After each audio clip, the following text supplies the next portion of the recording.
Whether you keep them in your home or love to see them in theirs, these are the creatures that bring us all together. Reptiles. We're going to be delving into the experiences of reptile lovers from around the block and around the world. This is the Reptile Talk Podcast.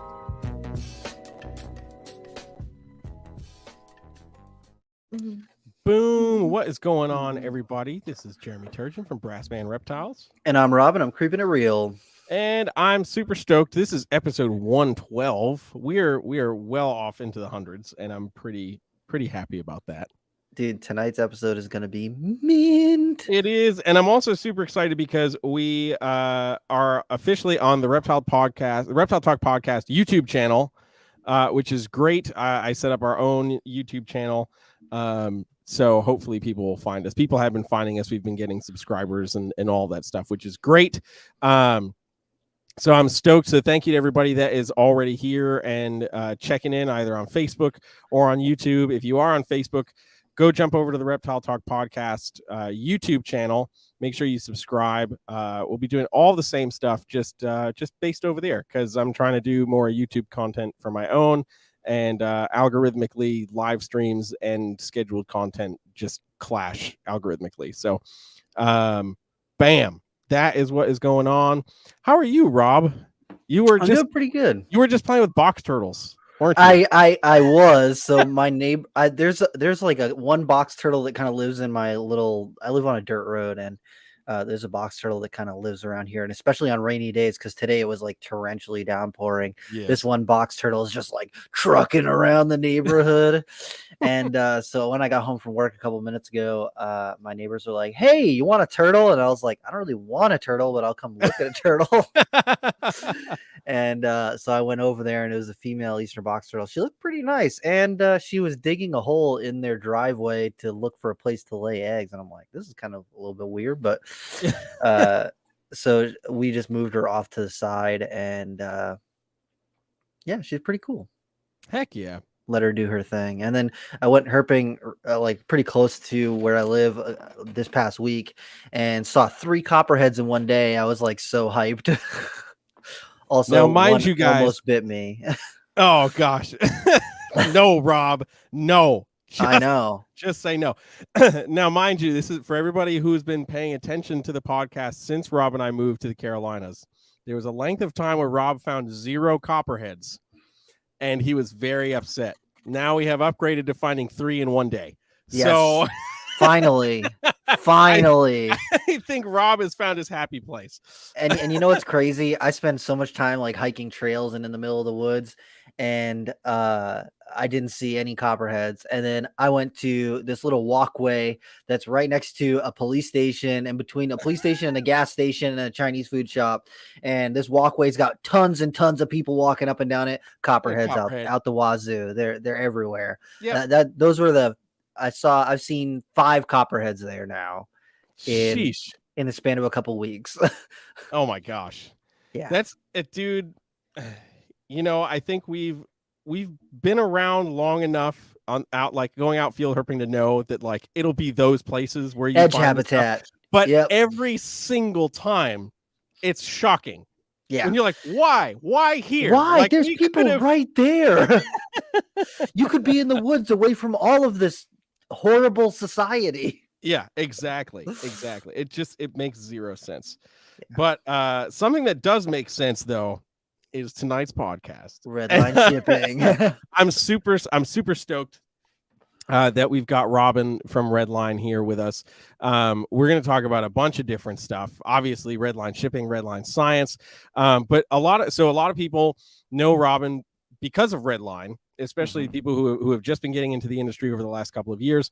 But what I will say is Robyn's history in herpetoculture is quite extensive, and he's been part of some groundbreaking breeding projects over the years. Was a part of for those of us who know Pro Exotics from back in the day. Back in the day, yep. You know, I mean, there was stuff happening at Pro Exotics that was literally happening nowhere else in the country. And if you like Horacia, you have these guys to thank. yeah, exactly.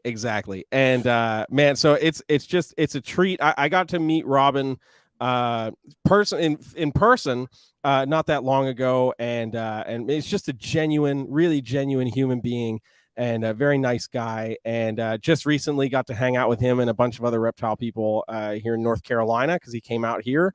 And it was just fun hanging out, talking reptiles. And I'm like, we got to get this guy on the freaking podcast, man. Like, there's so much to talk about. So without further ado, let's get him in here. Bam! What is going on? Boom. How you doing? Thanks for having me on.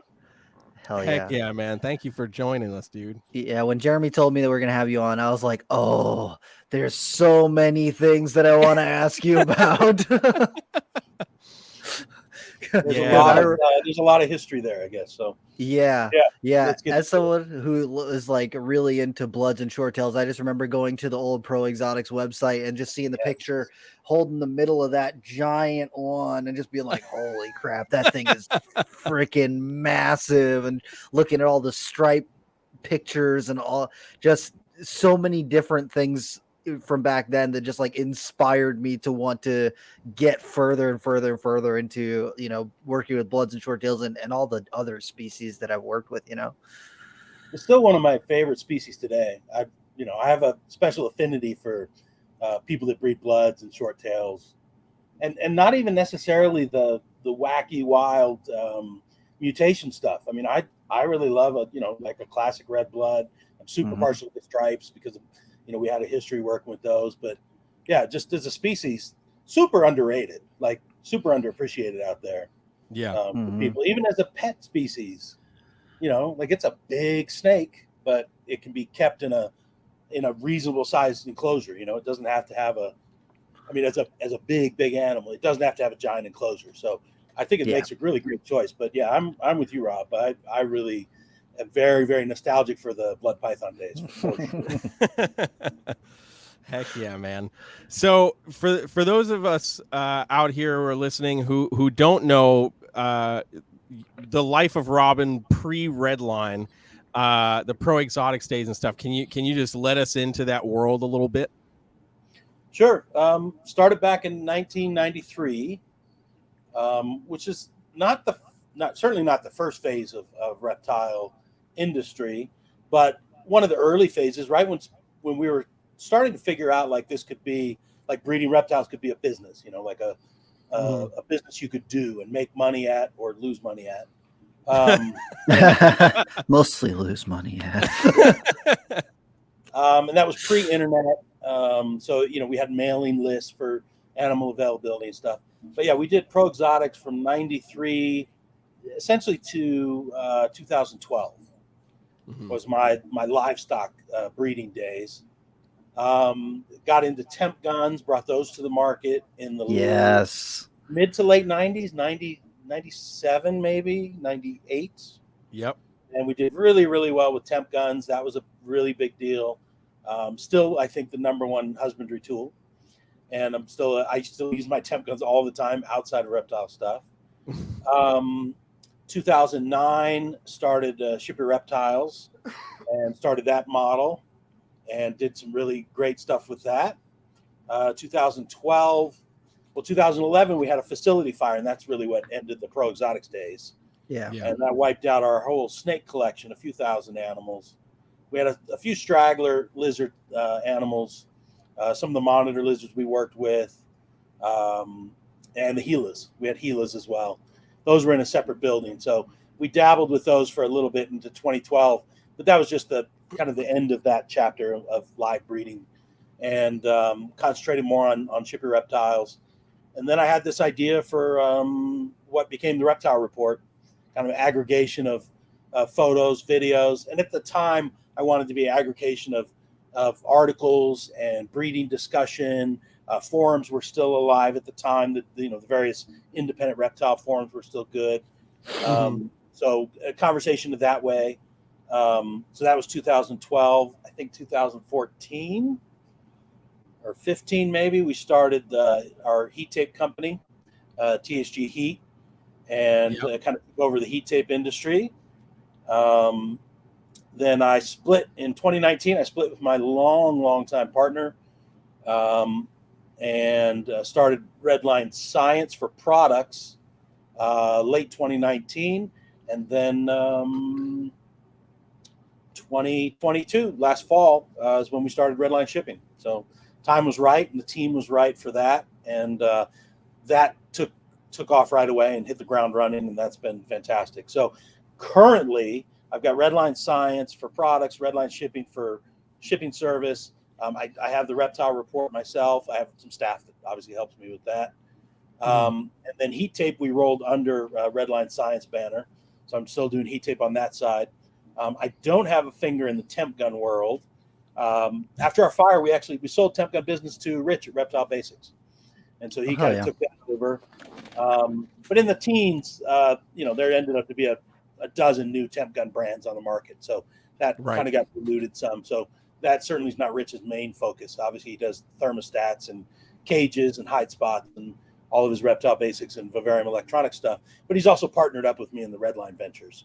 One of a number of interesting and varied partners, including Rich and Brian Potter and Lauren at Triple L and Brian Barchek, and we have a number of different characters on our various teams of adventures. So that's what brings me to today. Redline companies are my main focus, and Reptile Report kind of plugs along, does this thing. We're over 1 million strong on Facebook and growing on Instagram. So that's what brings me to today. I don't keep any live stuff outside of dogs, a couple dogs, but I don't keep any live reptiles anymore. I definitely put that chapter to bed after our fire. It was a number of years. I was just, you just don't have it in you after a traumatic event like that. Yeah. And so we just never picked it back up. And then starting the new ventures and the shipping grew, I just traveled too much and, too many trade shows. I mean, it's funny. I talk about travel too much, and Jeremy's probably been in 4 different states in the last 3 days. For me, it's a lot of travel. Yeah. It makes it hard to keep, live animals. And I don't have any interest in the breeding or propagation side of it at all.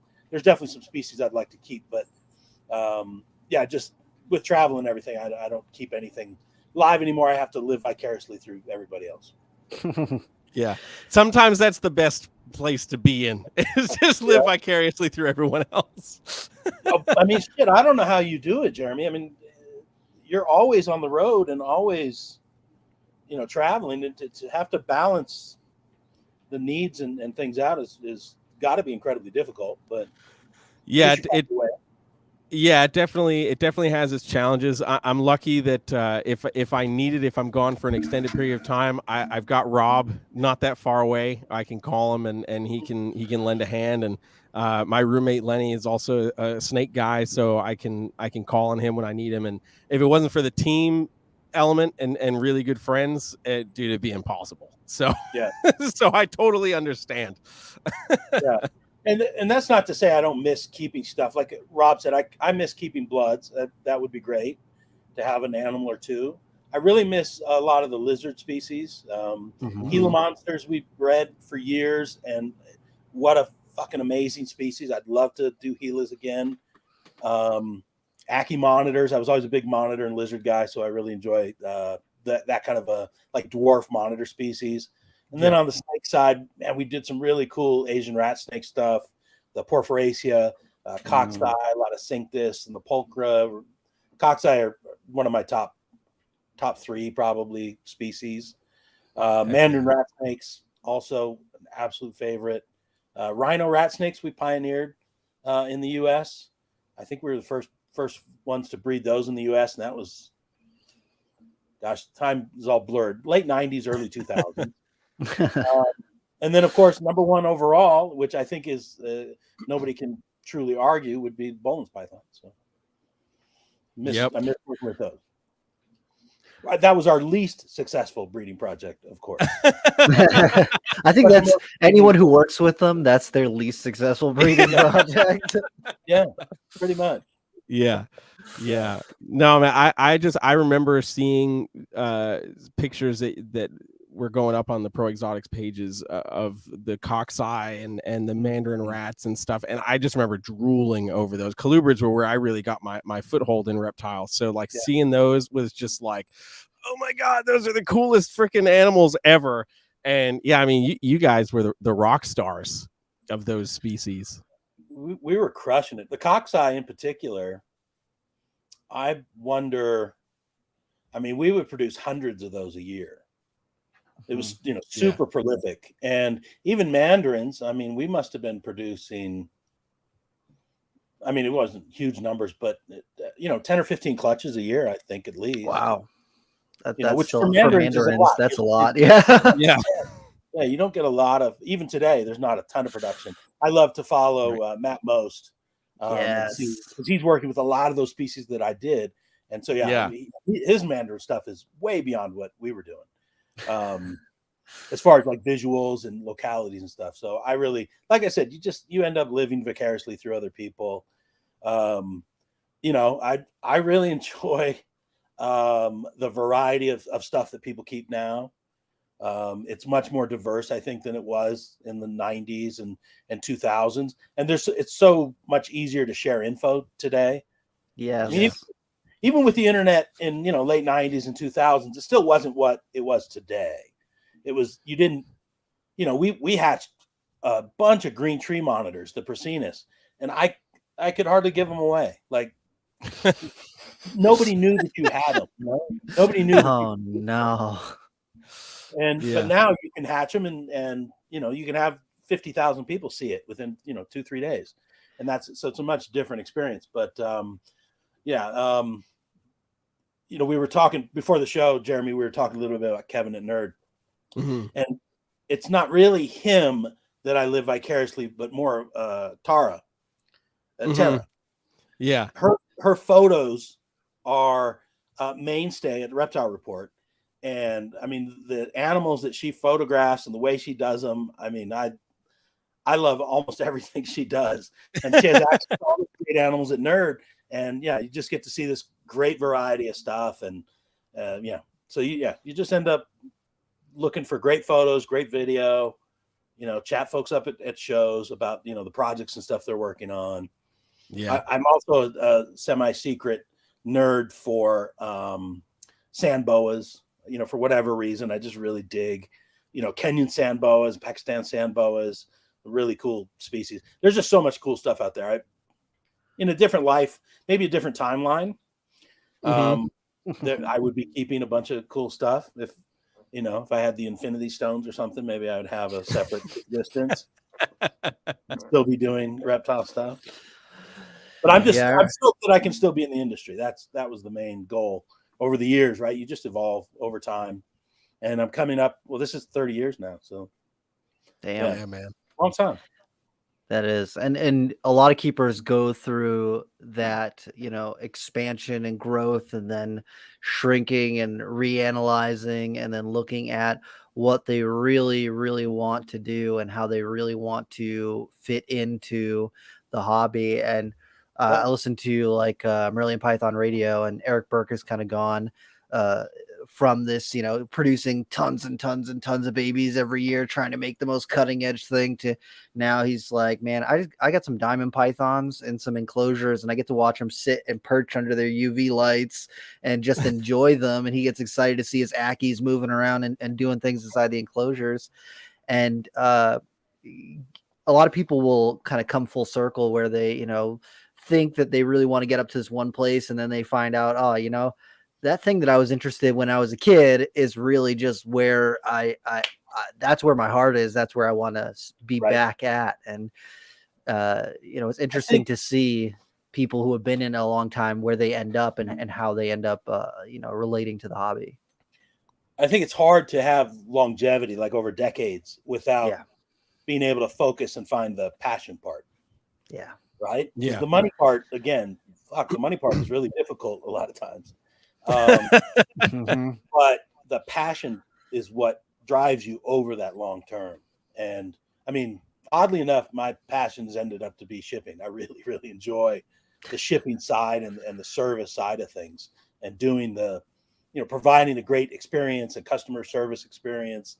Like, I don't know, it's kind of weird, but I really dig that side of things, as well as the animal side as well. But if you find the passion part that drives you, I think that's the key to sticking it out long term.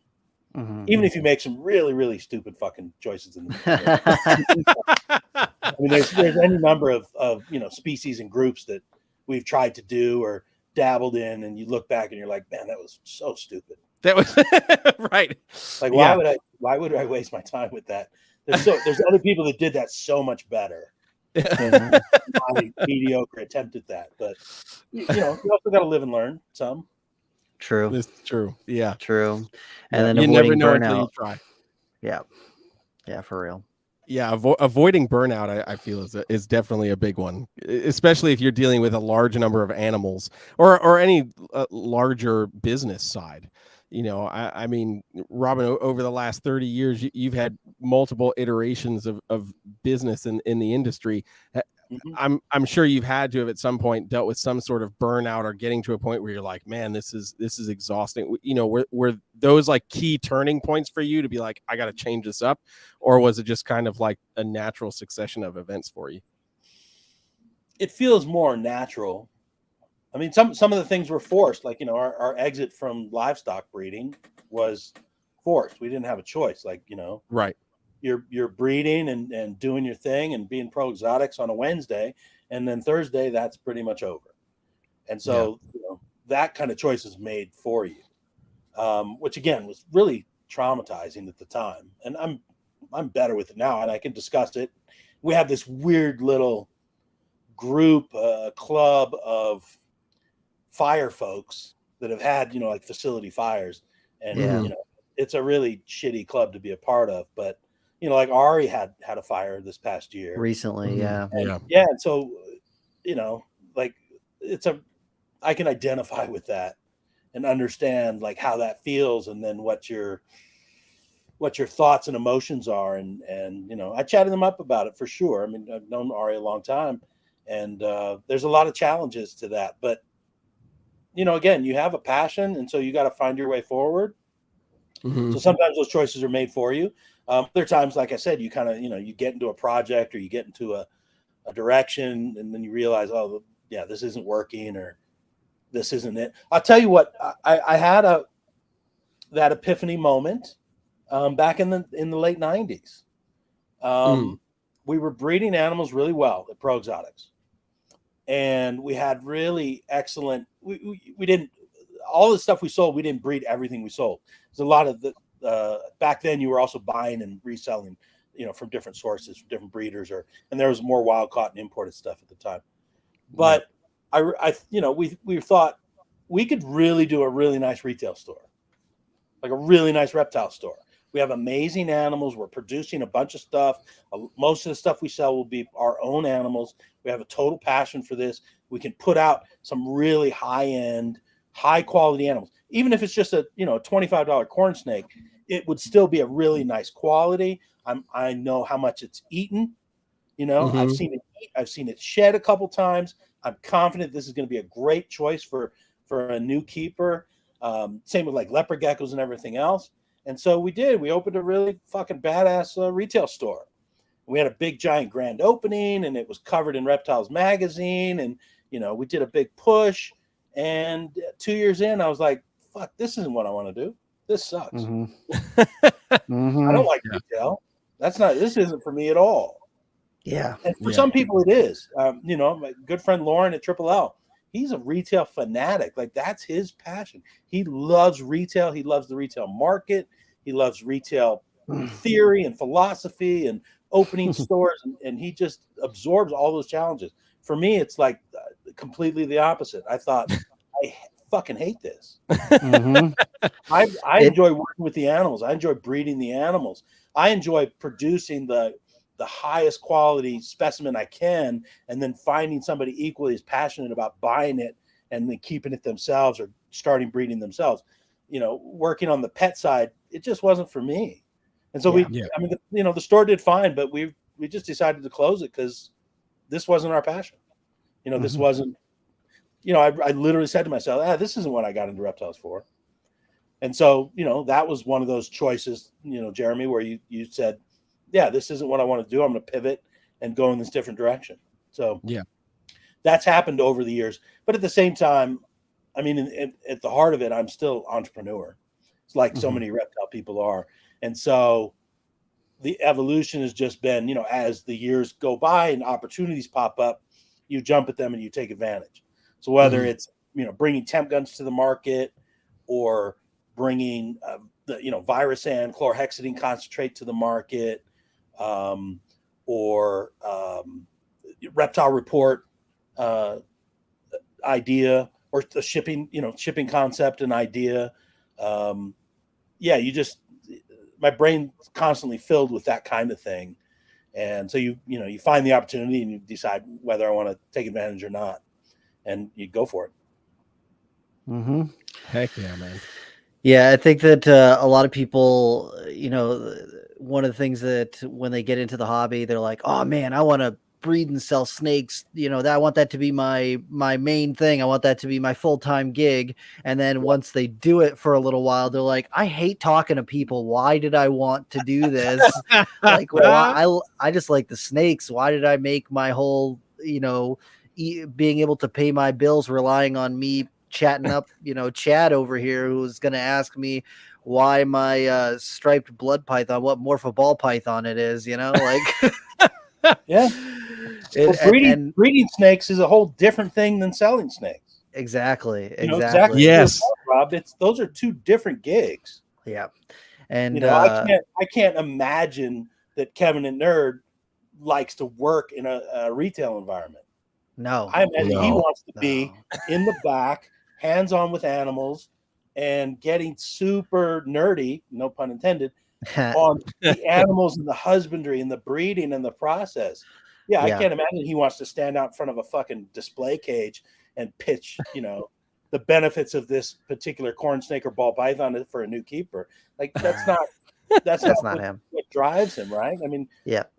And some people are super talented at multiple things like that, but to your point, you might think that it's really rad to start breeding a mainstream animal like ball python and compete on that level, or do some super esoteric species that nobody else is really doing. But once you produce them, then you got to put on a different hat and figure out how to sell them. And that doesn't appeal to everybody.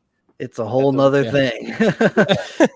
Going to shows, marketing yourself, marketing your brand, marketing your animals, going on podcasts. I've certainly learned very well, and maybe you guys have as well.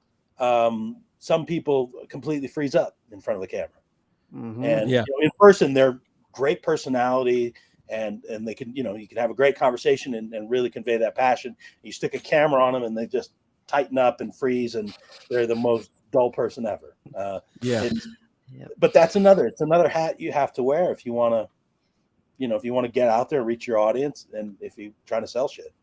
That's true. It's true. Rob freezes up before every podcast until he inhales that bowl of ramen. That's not true.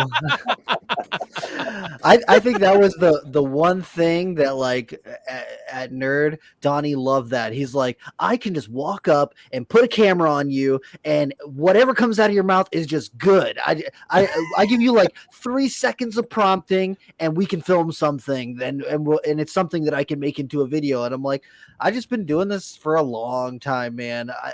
I have not always put out interesting content or interesting material, but after doing hundreds of presentations in front of thousands of people, and recording my own videos and editing my own videos, I just I understand all those different things to be able to try and make it interesting, even if it's something that might not, so you might get somebody else in front of the camera and it's not quite as interesting.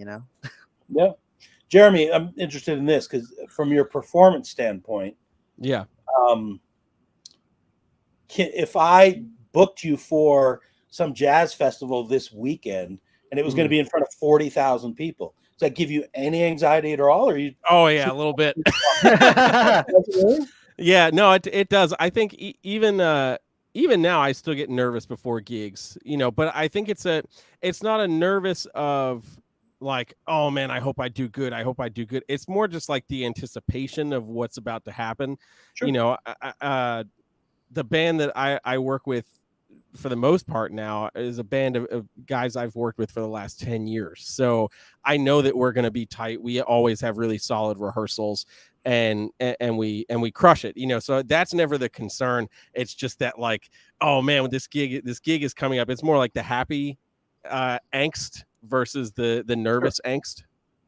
What if somebody put you up on stage with a musical idol of yours? Would that cause a different anxiety of as far as I need to perform to my ability? I need to impress this person. I want, them to understand my talent and what I have to offer. If you asked me that 5 years ago, I would say, hell yeah. I would totally be like, I got to make sure I'm on my best. Today, I could say I would be excited and probably have some nerves there, but after playing for as long as I have, I'm, and please, musicians that might listen to this, don't shoot me, but I've become very comfortable in who I am as a player. Mm-hmm. So love me or hate me afterwards, that's on you. But I know what I can do, and I know that what I can do is also garnered me the ability to be in that space. So I don't really have to freak out that much. So you're telling me when you were in front of Tyrese and that other person who we can't name yet, you were not nervous? Well, okay, maybe a little bit, but okay, but not as a musical idol. Like these weren't people that I looked up to. It'd be different if you put me up in front of like Roy Hargrove or Wynton Marsalis, or somebody who like I watched playing trumpet when I was a kid. These guys are just like, man, I really love your music, and like you're an amazing actor and all that stuff. So it was like a little nerve wracking, but at the end of the day, it's just like, hey man, we're all just people. We've got a set of talents, and I think the big thing for me in that regard is I had a conversation with a friend of mine who was like, at some point you get to a level in your career, and I think this is true for reptiles too. You get to a point in your career where everybody's good. Right. Everybody's good at what it is that they do. So, there's less trying to prove yourself and more just trying to be like, hey, this is what I bring to the table. You're either interested in it or you're not. And, like those moments at Tyrese's place, like with Kim Burrell and like so many other like amazing Grammy winning and award nominated musicians, it wasn't nerve wracking in that regard. It's like, well, hey, I'm in this room too. I might have a moment of self-consciousness and be like, I don't know if I deserve to be in this room. But at the end of the day, it's like, no, I got that phone call. Yeah. So I know I'm supposed to be here, and what I bring is different than what you can bring. Otherwise, you'd have gotten the call because you're already here. So getting to that point of thinking took some time, but now that I've entered that mindset, it's allowed me to be a lot more confident when I'm in the room with people. And that applies, like kind of touched on, that applies to reptiles as well. Yeah. Like your confidence in what you're doing. It takes a long time to build that. For sure, in the 1990s, I had no fucking idea on how we were breeding stuff, and we were not. A lot of times, we weren't that good at it. Again, it was much more difficult to exchange information back then. But you were kind of like clunking around in the dark on some of these things. I judge me as you will. I thought it was hard to breed ball pythons for a while. Because it was a bigger mystery than breeding corn snakes and king snakes, which were pretty straightforward. Once we figured it out, it became really easy. And the key to that was ultrasound, was what turned the corner for me, to be able to see how the females are cycling and where they're at in their breeding stage and everything. That completely, pulled the curtain back on all of that. And that made a huge difference. But yeah, I mean, a lot of time was spent trying to learn your craft, in that kind of more musician kind of approach to it. So, okay, Jeremy, I just have to ask you some more stuff. So do you practice? Let's go. You practice every day? You touch your horn every single day? Musicians are going to kill me for this, but absolutely not. No, in a perfect world, yes, I would. Part of the balance of being the musician and doing the reptiles and just kind of existing and having a regular life. I definitely don't get nearly as much time on my horn as I would like these days. I mean, before I moved to start working at Nerd, I was teaching music full time and gigging a lot. So I was on my horn 10 hours a day, pretty much 5 to 6 days a week. And, my chops were amazing. I could do whatever, whenever, and I was good to go. I'll say the last 2 years, I'm probably like 40% less on my horn. The biggest effect has honestly just been a stamina thing. I can still do the technical stuff and exist in that space, but from a stamina point, I can't do a 3-hour concert and feel great anymore. And one of the things that I'm trying to get better at as I try to restructure and regiment a few things, especially as I've been doing a lot more music recently, is even if I don't have a whole lot of time to be on my horn, just take 10 minutes and do something very simple and fundamental that allows that muscle to be worked out. These are fine. The fingers are fine. It's the lips. That muscle is very fragile and fatigues very easily. So doing some kind of simple warm up is a really good way to make sure that it stays in tip top shape.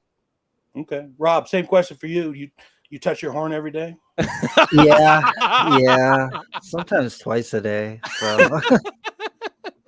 Well, Jeremy said you only need like 10 minutes. So yeah. He's a professional. I'm an amateur. So. Well, keep at it. I'll try better next time. You'll get there one day, buddy. As long as I deserve to be in the room, that's all that matters. Oh gosh, this is why we do what we do. Oh gosh, not Limey. Okay, I'm highlighting this only because it's worth it. Limey's comment. There were double entendres sprinkled throughout that. Oh yes, 100%, 100%. Yeah. Oh goodness gracious, we're gonna leave that in. That's okay. Oh man. So, hopping over to the shipping side of things. Yeah. With Redline, or moving from the various iterations of the things that you've done, Redline, you said, has become your passion. What about that really, does it for you? I don't know. It's kind of weird because it is, shipping. You're providing the service, but I guess, some of it was again tied to the fire. Before our fire, when we were breeding animals, the mindset was much more competitive. Mm-hmm. Right? Like you got to breed this thing or this combo, especially ball python side, to keep up with that other breeder. Yep. Mike Wilbanks is producing or Kevin's producing some crazy fucking combo. And now I'm looking at my collection like, oh shit, how are we going to do that? I seriously have to spend $40,000 to buy some, genetic base to be able to, in 2 years, catch up with what Mike's doing today. Great. Mm-hmm. And so it was always competitive and keeping up with the Joneses kind of thing. After the fire and I moved out of the animal side and sort of parallel with the reptile report, like the mentality and mindset changed to become, instead of being competitive, I'm supportive of everybody. Mm-hmm. I want to see Kevin produce really cool stuff, and I want to see Mike produce really cool stuff. And I have zero anxiety about trying to keep up with them. I feel bad for the other folks trying to keep up with them. But for me, totally cool. I enjoy seeing their success. I enjoyed seeing Ozzy's success. I enjoy seeing Matt Most success. I really enjoy over the longer period is the watching other people's evolution. Justin Kobilko was just a fucking kid Yup. doing pythons. Yeah. And now he's a fucking king of pythons. Like, that's fantastic. And Josh Frogs, he used to just be a dude breeding dart frogs in his bedroom. And now he's got a $20 million a year business. Amazing. I love to see nuts. that. Matt at Pangea, same thing. He was just a gecko dude, you know, and now he's got his whole fucking empire. Same with Triple L.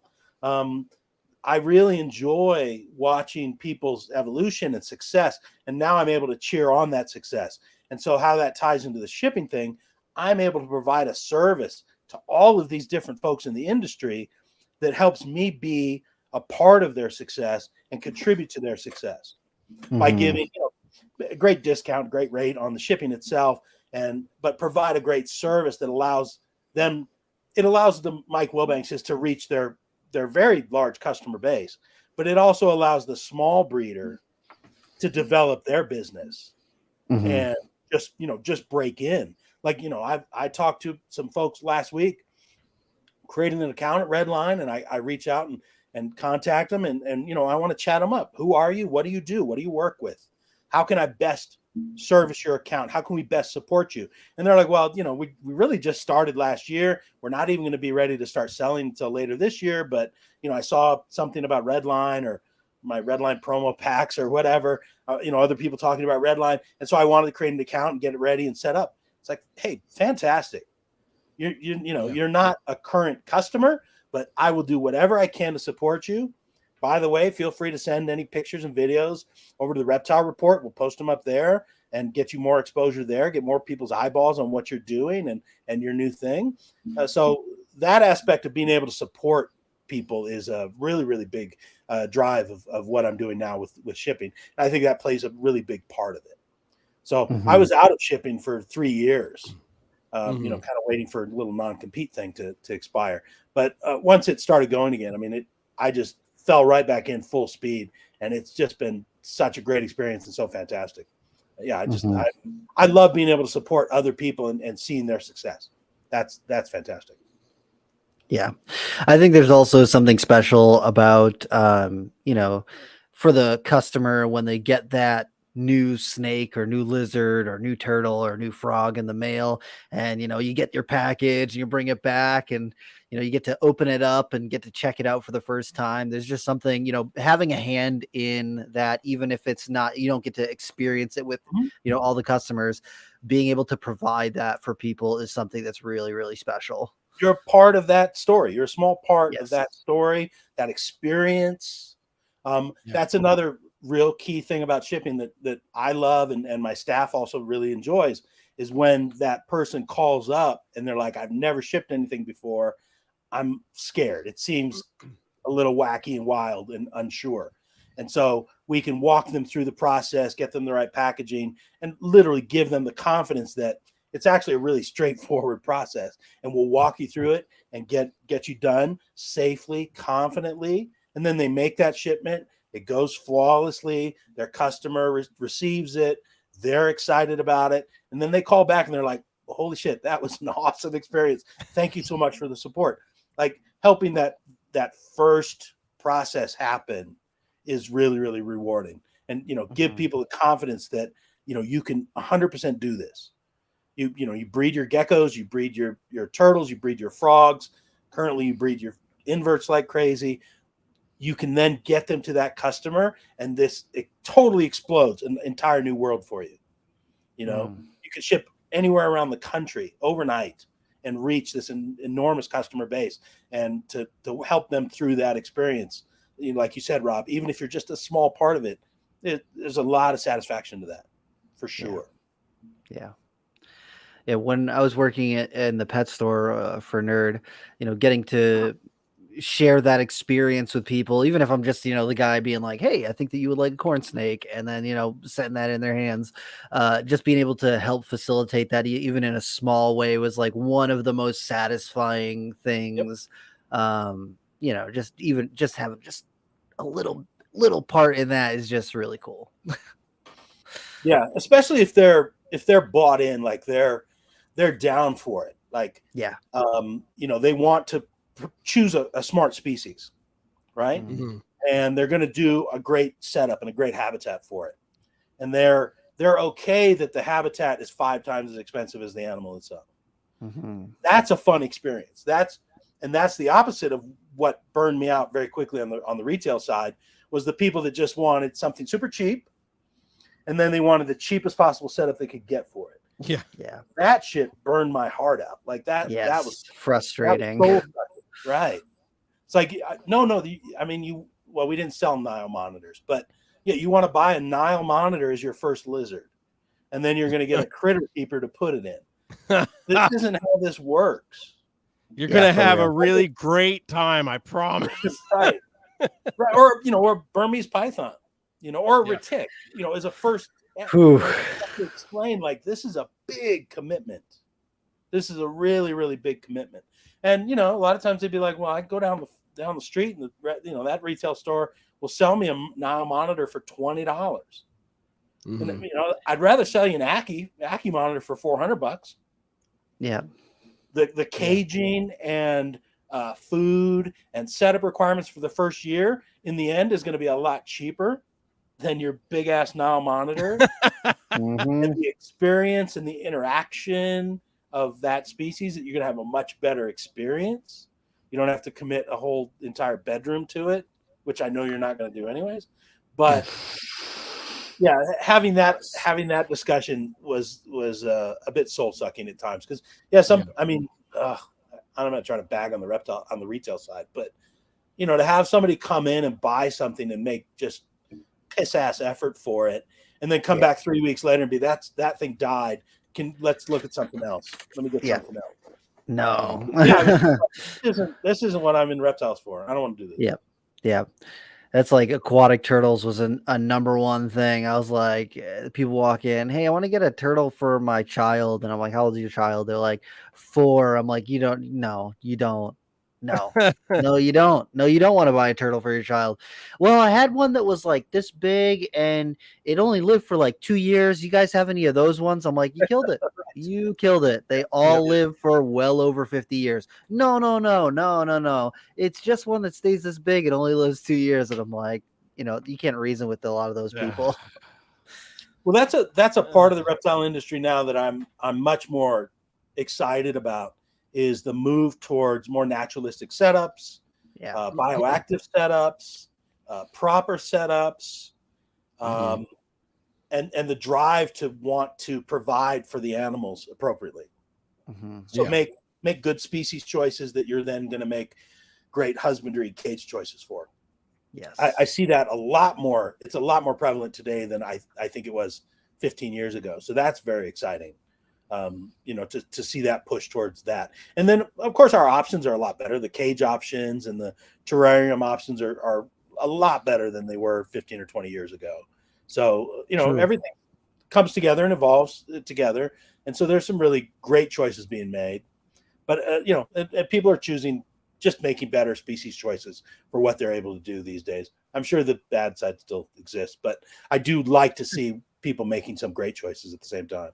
And supporting some really cool fucking species. Hell yeah. Yeah. Hell yeah. So speaking of great choices and customer service, this was the perfect segue. You recently talked about bringing on a new staff member at Redline. Yes. That is a huge deal. Care to elaborate a little bit on that one? Yeah, sure. We brought on AJ from Shippy Reptiles. Hey. Started with us last week, 10 days ago. In my Shippy Reptiles days, AJ was my all-time favorite staffer. She was super talented, super good at what she did. She definitely has a passion for it. And, after I left SYR, I really missed working with her. And I didn't anticipate having an opportunity to work with her again. But this year, some different things happened, different things fell in place, and the opportunity opened up, and we made it happen. So, yeah, AJ had been running SYR day-to-day operations and really making that company what it is today. And now she's on Team Redline, and I could not be more excited about that. And she's smarter in the reptile and shipping business than she was when I left. She's more capable than when I left. She's just grown so much, and she brings so much to the table. It's exceeded my expectations on what might be possible. So yeah, really, really big things lie ahead. I'm super excited about it. To touch on something we mentioned earlier, she's a person that is not going to do podcasts. She won't come on your show. Hates cameras, which is kind of a bummer because she's so amazing. She's so awesome. I think you'd really enjoy chatting her up. You could chat her up at shows. But yeah, once you put a camera in front of her, apparently she gets a little freezy on that. So we'll work around that part. But yeah, I think as an addition to the Redline team, it's a monster pickup.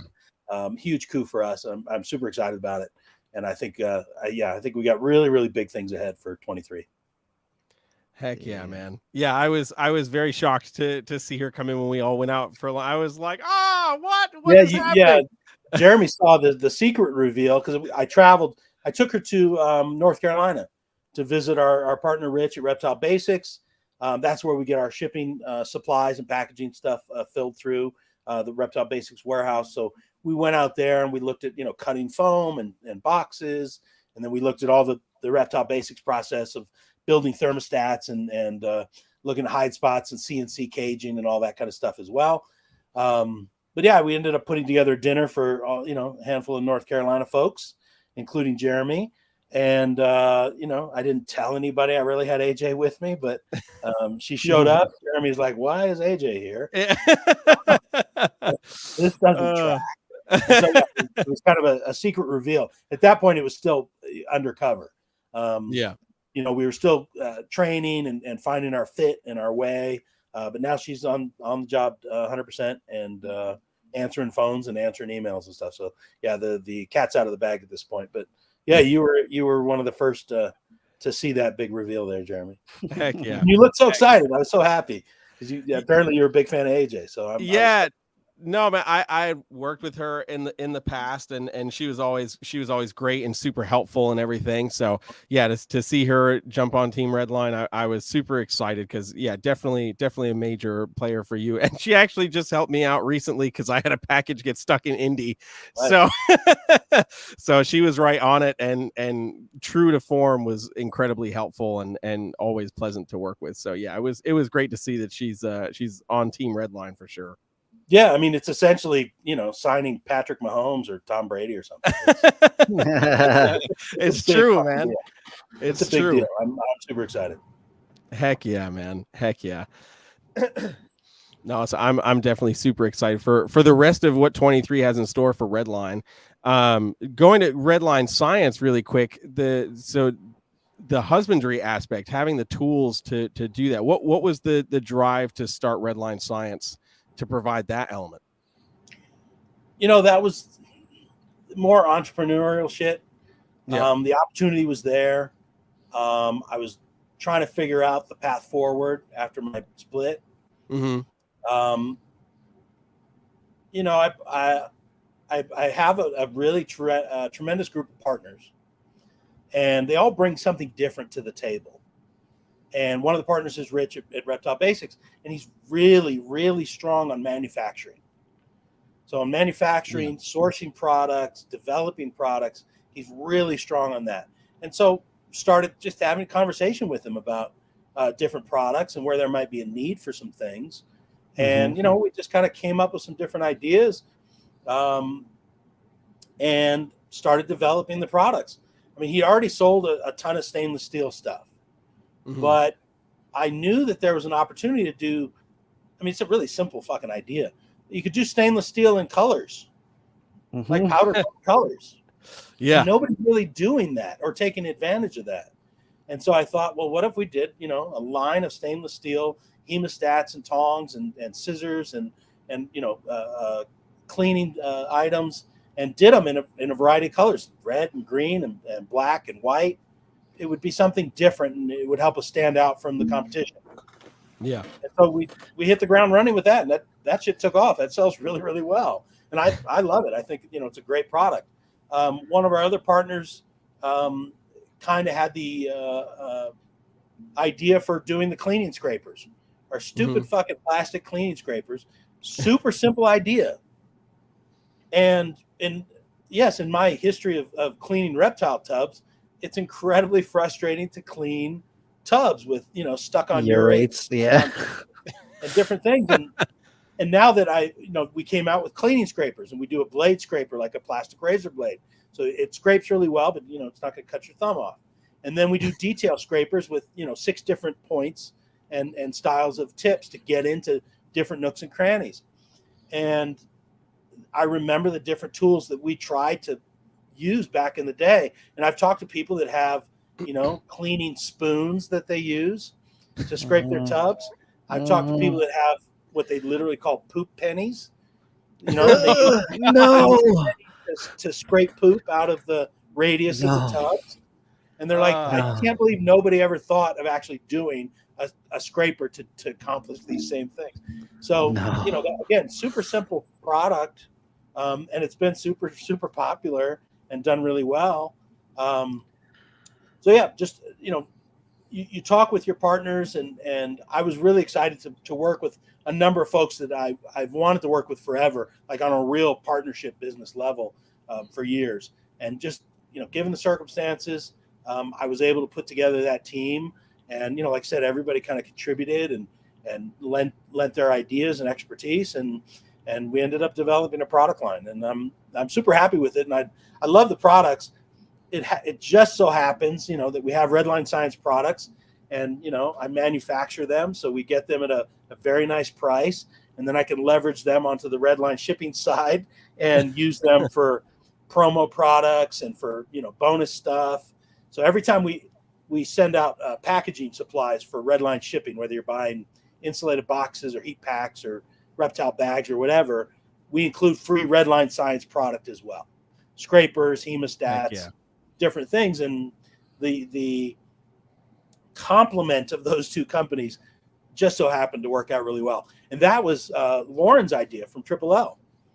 Hell yeah. He was like, hey, when you're sending out packaging, put some free product in there. Nobody else does that. Yep. And I was like, shit, we have access to really great product that we get at cost. That's a genius idea. Let's do that. So yeah, we started doing that, and that's been a huge hit, and so much so, like, that we now are selling our actual product packages with a bunch of different products and promo stuff in there. That's gone over really well. So yeah, people have been super receptive to it. I'm really happy about it. And on the shipping side, actually, we've developed some new cool stuff as well. We're doing our own phase packs for shipping. So the phase change shipping packs are a Redline shipping product. And we just came out with new snake bags in black. So it's a black material, poly material. It's much plusher than the standard, white cotton snake bag. And that's been received really, really well. People are really stoked about it. And again, super simple product. It's a fucking snake bag. You put a snake in it. It's not complicated. It's not expensive. It's not technological.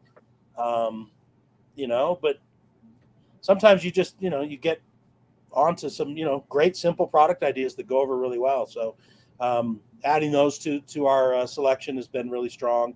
I'm excited about that. And yeah, we'll just keep pushing Redline, companies forward, and hopefully keep growing and see where it goes. Dude, hell yeah.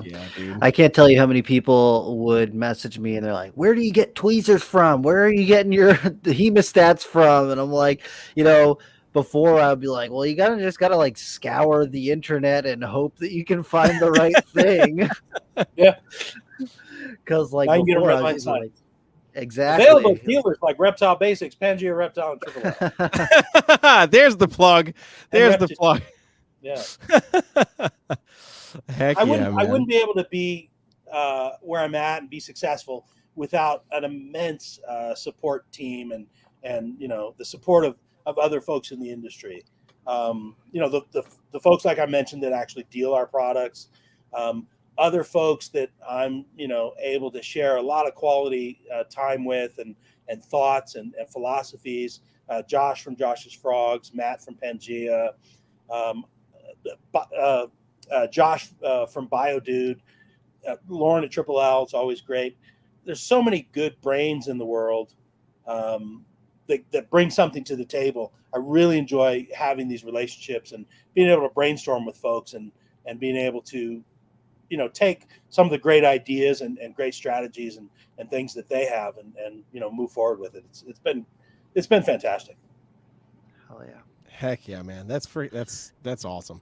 I love seeing teamwork really be able to push an idea from the beginning stages into full fruition and then see it be so successful is always really exciting. Well, one of the key things I learned was if you execute at a high level, you should be successful. Yeah. There's enough business for everybody. If you execute your thing really well, there's very, very high chance you can be successful. Rich at Reptile Basics, really, really key partner and great friend and supporter. He taught me that. He does a lot of racks and cages. One of the bigger racks and cage guys in the industry now. But he also supplies a lot of plastic for his competitors. A lot of the PVC he brings in and then resells to other cage and rack guys. And his philosophy was, I'm going to execute at the highest possible level I can. And when I'm doing that, I can't make enough racks and cages and to meet the demand as it is. If I supply plastics, if I supply materials to competitors, they want to buy the materials. Great. He gets it at a better price than anybody else because he's bringing in such a large quantity of it. But he's fine to support his competitors because he understands that not everybody's going to execute at the same level he does. But basically, he knows that there's enough business for everyone. It doesn't have to be cutthroat.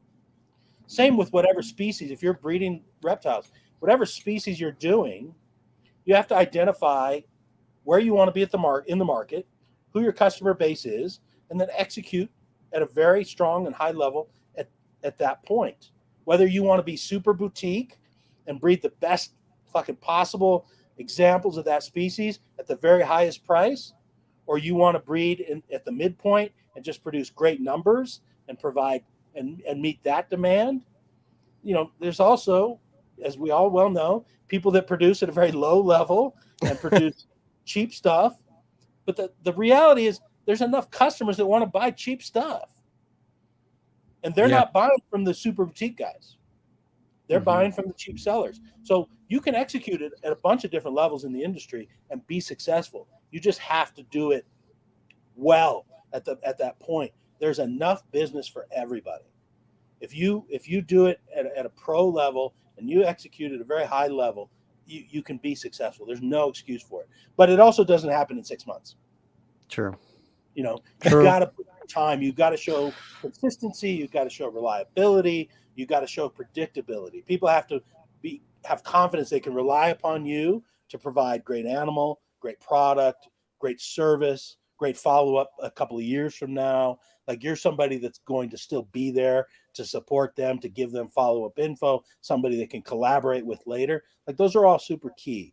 And so there is enough business for everybody. Rich taught me that, and that really opened up my mind to be able to work with all of these different people that in many aspects might be competitors. But, I'd rather be collaborative with a bunch of really great minds than sit in my fucking bedroom and sweat it out about who I'm competing with and failing at. And, I can never – what am I going to do, breed ball pythons at Justin's level or Ozzy's level or something? That's stupid.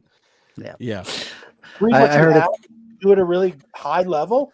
You'll be fine. Don't worry about what Justin or Bob is doing. You'll be fine. Yeah. Just execute really well. Yeah, I heard a thing recently that was like, you can only be as good as the 3 closest people to you, or something along those lines. The 3 closest people to you are going to really determine what level you can really get yourself to. So when you start keeping people at a higher caliber level close to you, you can also get up on that level and really, elevate the things that you're doing just by, working off the energy that's coming off of them. Yep. It's the energy, the expectation. right? Mhm. If you're working with super fucking pros, that's the level they're working at. That's their level of expectation. It's hard to hang with them if you're still way down here. You have to have that same level of expectation. And I'm sure that applies on the music side as well. Like, Jeremy, you can't hang around with some fucking yokels and some people that are bullshitting about their music. Like, it doesn't work that way. No, it's true. It's true. And that's actually, it's funny that you said that, because I was literally just having this conversation yesterday with my music director up in Massachusetts. I was like, man, we spent so many years fighting for $100 gigs and arguing and negotiating with venue owners for that. And it's like, man, all I had to do was change the people that I was willing to network with and start dealing with people that executed things at a higher level. And suddenly the numbers shift. Everybody's happier with that paycheck, and everybody's happy, and that's a real thing. Yeah, absolutely. Absolutely. Yeah. There's a lot of cool stuff to be done in the reptile industry, for sure. Yes. Agreed. Yeah. Agreed. Lots of cool stuff. Speaking of which, I don't know if we have time, but we have Animal Con coming up, Jeremy. Yes. And that's really where I ran into you first, was last year at that event. Yeah. And I know you're going again this year, right? Yep, I will be there. Yeah. Redline will be there as well. We'll have a booth. Just networking, chatting folks up. I really like the opportunity to meet, especially with an entire younger generation of creators and the different YouTubers and social media folks that are really into animals and doing their thing. That's going to be another great opportunity to meet and interact with those kind of folks. Not, I can't only network with fucking 50-year-old dudes. So it helps to round it out with some younger generation folks that bring a lot of new, fresher ideas to the table as well. True. Yeah. Absolutely. Yeah, I'm looking forward to Animal Con. It was definitely a fun experience. So I'm excited because this year is going to be bigger, more creators from different species as well. So it'll be a fun weekend for sure. Yeah. Yeah, we'll see if we can get Donnie up on some of the talks and see if we can make him feel awkward and uncomfortable. Yes, perfect. His experiences. Yeah. We need a whole panel discussion on what it's like to petition FWC for body cam footage. It'll just be Donnie talking for an hour. Yes, I would sit in on that panel. Me too.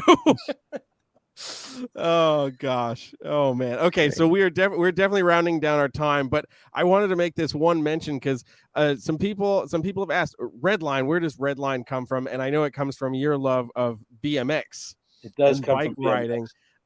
So do you want to just give a little history on that? Because it's not all snakes and boxes here. No. Yeah. So Redline, it does source from my BMX life. I'm a lifelong bicycle guy. As a kid, I was obsessed with BMX bikes. As an adult, it's more mountain bikes, but I still keep a collection of BMX stuff, including vintage BMX. At one point, I had over 50 bikes. It was really ridiculous. Holy moly! Dang. Heck yeah, dude. But Redline, as a youth, Redline was like the premier Cadillac of bikes. I mean, there's a couple in there, but it was one of the most coveted and best brands out there. So it's always been near and dear to my heart. I was really focused on collecting Redline bikes throughout the 90s, 2000s, 2010s. So when it came time to name a company or companies, you got to come up with something that works. Yep. I'm also a bit obsessed about the naming of companies, the branding of things, the marketing of things. When you spell names with wacky letters or symbols or shit that's hard to comprehend or read, it really annoys me. So yeah, I had to come up with something that worked, something easy to remember, easy to spell, easy to say, something that lent itself to good graphics. I mean, it's literally red and it's a fucking line. That's very straightforward. The colors are red, black, and white. It's a classic color combination. Like that's the that's the classic Redline BMX color scheme, was red, black, and white. So also that worked really well. And then, very significantly, it has to be something you can get a domain for, a URL. Mhm. You might want it to be jeremystrumpets.com, but if that shit's not available, that's not going to work. And redlinescience.com available, Redline shipping available, Redline Enterprises, which is actually what the company that owns Reptile Report was available. So yeah, everything. I jumped on a bunch of Redline domains, and yeah, it worked out.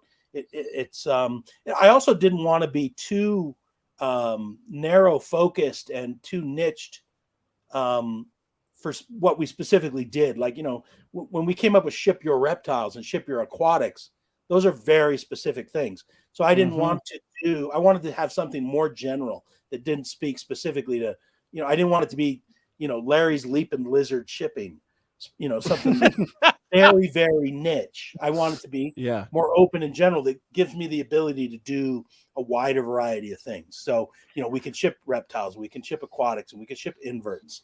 And I don't have to have a separate website for each one of those things. So, Redline worked for that. So that was the source of it. There definitely are a handful of BMX and bike nerds out there that pick up on it.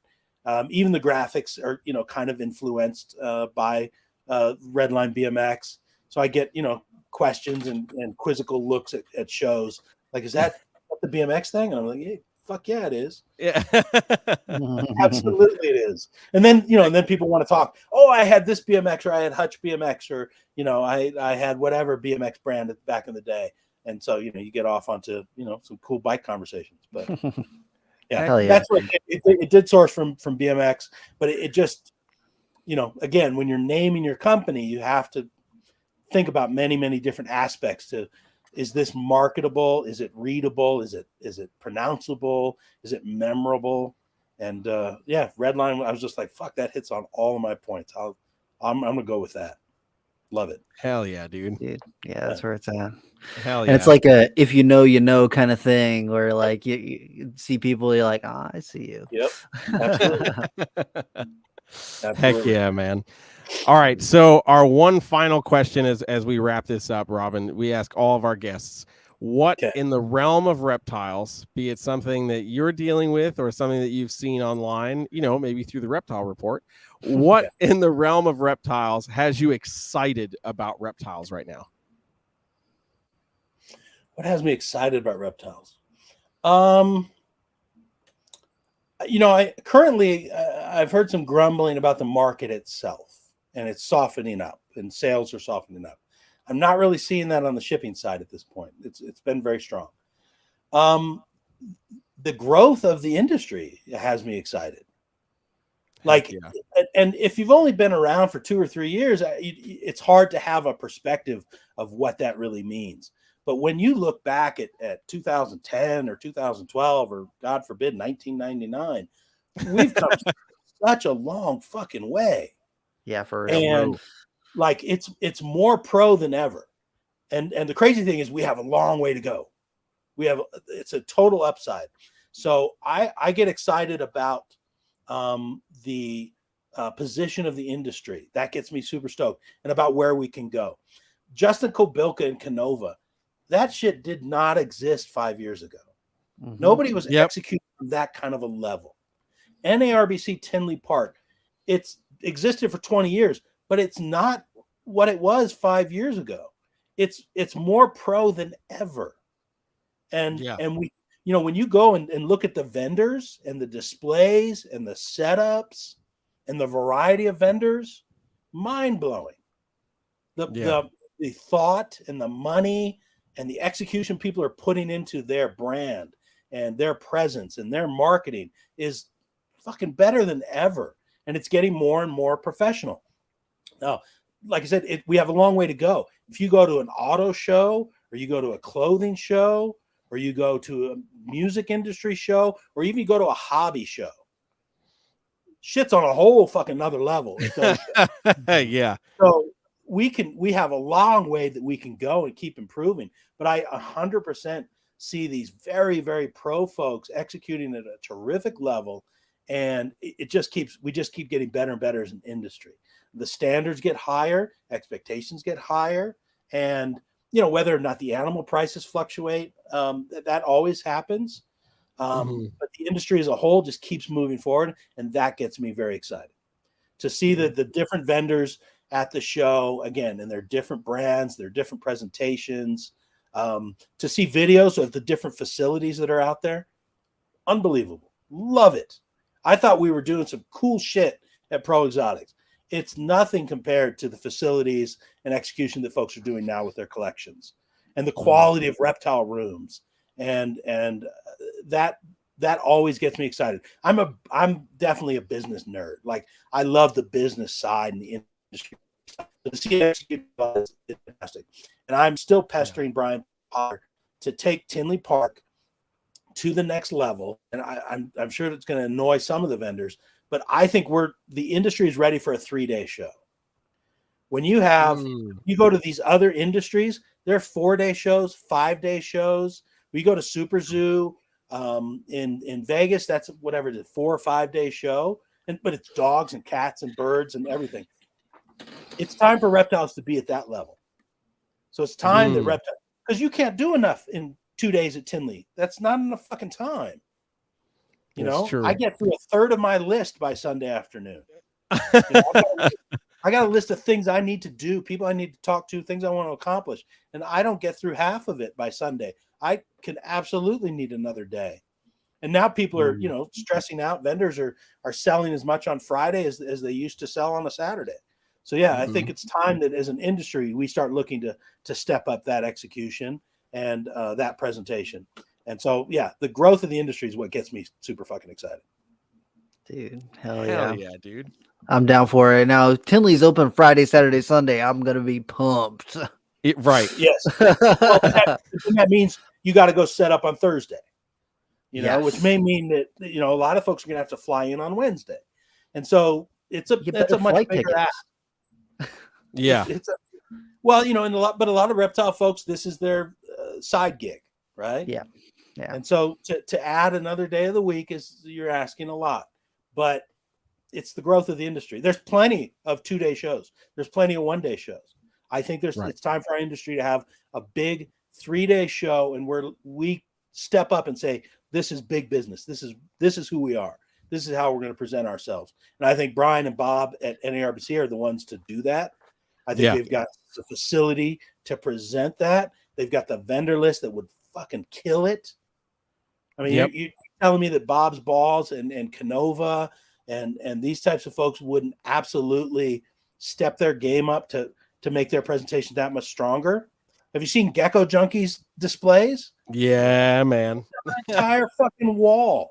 Yeah. A Gecko Junkie would love to have another day to be able to do what he does. And he's another great mind, great young mind in the industry. He has yet to be burnt out and become cynical. He still has time. But the way he executes and the vision that he has is, it's super inspiring. But yes, you give him 3-day show, he will 100% step up his game. And that's what I would love to see. I'd love to see the opportunity to really step up into a whole nother level of industry for what we're doing. I think we, as an industry, we totally deserve it. Heck yeah, dude. Dude, that's where it's at. I'm gonna start the petition. Sorry, Rob. I'm gonna start the petition for Brian Potter. Be like, look, man, Friday. Gotta happen. I want this thing fucking ready on Friday. Yep, he knows. Well, they're gonna mess around and get that Animal Con thing stretched to 5 days. Watch. I mean, that has a tremendous upside, and could be really a huge. And it's a completely different show and experience than a reptile show. But yeah, I mean, even that show has a tremendous upside and ability to grow from there. I mean, it was madness last year. Yeah. There was every hour there's new talks, but there's multiple talks per hour, and I was really frustrated. I had to choose. Like, there's 3 talks I want to see from 2 to 3 o'clock. I have to choose one of them. So Yep. to be able to stretch it out and get more opportunity to see more talks and more interesting people, and that show has a lot of upside as well. But hey, everybody out there, please text Brian Potter. His number's 323-4 555-5555. He knows, and he's you know what, he's all about it too. Whether or not they're, they have to execute it, right? You have to book the facility longer. You have to book the hotel longer. You've got to get the vendors on board. So it's going to be a process, but he really liked the idea of stepping it up to 3 days. So we'll see how soon they can try and make that happen. But I think it's time. Our industry is matured enough that it's time to do that. That would be tight. Heck yeah. Yeah. Hi, man. If people want to see the things that you're doing, where should they look you up online? You can find us on social media, Facebook and Instagram, Redline Science, Redline Shipping, for all of your shipping needs, redlineshipping.com. Cheap ass plug. You can use Robyn60 for your first 2 shipments, get 60% off FedEx retail rate for your first 2 overnight shipping packages. We have a great staff to help you walk through the process, whether you're familiar or not with the shipping of live animals. We can do it safely and responsibly, which is super key.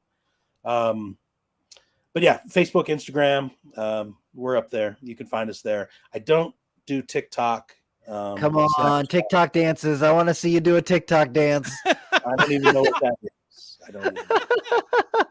You pick the day of the week, Robyn. It's going to be a different fucking dance, so it doesn't matter. Yeah, it's different every day. So, well, I can tell you what. I'm glad I don't have Donnie stalking me, trying to film me doing some crazy. I know what's going to happen at Animal Con. Bum bum bum. I think I know what's not going to happen at Animal Con. Oh man, dude! I have a hard time staying up on Facebook and Instagram. A bunch of different platforms. It gets you. Yeah, it's a lot sometimes, but do what you can. TikTok moves even quicker, for real. Yeah, it's ridiculous. But thank you so much for coming on, man. We appreciate you for your time. This has been a lot of fun. Yeah, absolutely. Time flew by. An hour and 21. That's man. Yeah, right by. Can't wait to see the next things that you guys roll out, because I know that there's more just bubbling up. Oh yeah, we do have some cool shit happening this year. Absolutely. Hell yeah. We'll stay in touch. Hey, thanks for your support, and thanks for having me on, guys. I really appreciate it. Absolutely, yes, Robyn. Thank you again so much. All right, spend time on your horns. All right. Yeah. Thanks, man. All right. Take care.